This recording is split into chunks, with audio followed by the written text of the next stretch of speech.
भारत के रक्षा मंत्री राजनाथ सिंह 3 दिनों के रूस दौरे पर हैं। मॉस्को में वो बुधवार को द्वितीय विश्व युद्ध में नाजी जर्मनी पर सोवियत विजय की 75वीं वर्षगांठ के उपलक्ष्य में आयोजित भव्य सैन्य परेड में शामिल होंगे। वहीं इस बीच ग्लोबल टाइम्स की रिपोर्ट के मुताबिक चीन के रक्षा मंत्री वेई फेंघे भी परेड में शामिल होने के लिए रूस जा सकते हैं। चीनी न्यूज वेबसाइट ने ये प्रोपेगेंडा फैलाने की कोशिश की है कि वहीं राजनाथ सिंह के साथ उनकी मुलाकात हो सकती है।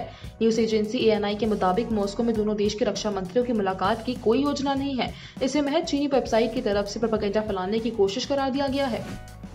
दिल्ली के मुख्यमंत्री अरविंद केजरीवाल ने मंगलवार को केंद्रीय गृह मंत्री अमित शाह को पत्र लिखकर दक्षिणी दिल्ली के राधा स्वामी सत्संग केंद्र में स्थापित 10,000 बेड वाले कोविड केयर केंद्र का दौरा करने के लिए आमंत्रित किया। इसके साथ ही केजरीवाल ने इस कोविड केंद्र के संचालन के लिए ITBP से डॉक्टर और नर्स उपलब्ध कराने की भी मांग की है। केजरीवाल के इस पत्र के जवाब में गृह मंत्री अमित शाह ने भी मंगलवार को ट्वीट कर कहा, प्रिय केजरीवाल जी, ये हमारी बैठक में 3 दिन पहले ही तय हो चुका है और MHA ने दिल्ली के राधा स्वामी सत्संग व्यास में 10,000 बेड के कोविड केयर सेंटर के संचालन का काम ITBP को सौंप दिया है।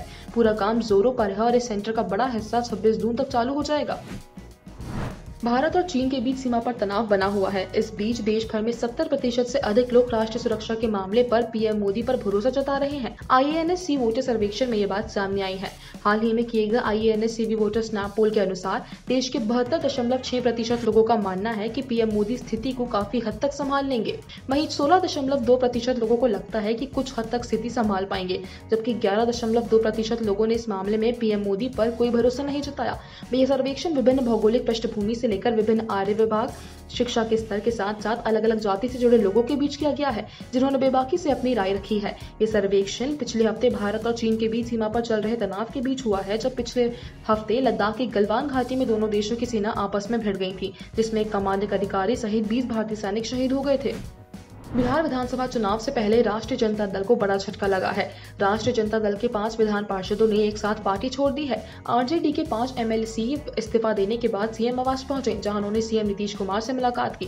मुलाकात के बाद RJD से इस्तीफा देने वाले सभी MLC JDU में शामिल हो गए हैं। मुलाकात के बाद RJD से इस्तीफा देने वाले 5 MLC ने कहा कि हम लोगों को पद का कोई लालच नहीं है, हम लोगों को नीतीश कुमार के नेतृत्व पर भरोसा है। उनके नेतृत्व में बिहार विकास के पथ पर आगे बढ़ रहा है और आगे बढ़ेगा।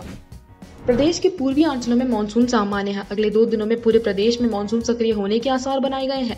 सोमवार की शाम से मंगलवार की सुबह के बीच प्रदेश के पूर्वी अंचलों में कहीं सामान्य बारिश हुई तो कहीं गरज चमक के साथ बौछारें पड़ी। पश्चिमी यूपी के कुछ हिस्सों में बारिश होने की सूचना है। मौसम निदेशक JP गुप्ता का कहना है कि राजधानी लखनऊ और आसपास के इलाकों में मानसून से पहले की बारिश का सिलसिला शुरू हो चुका है।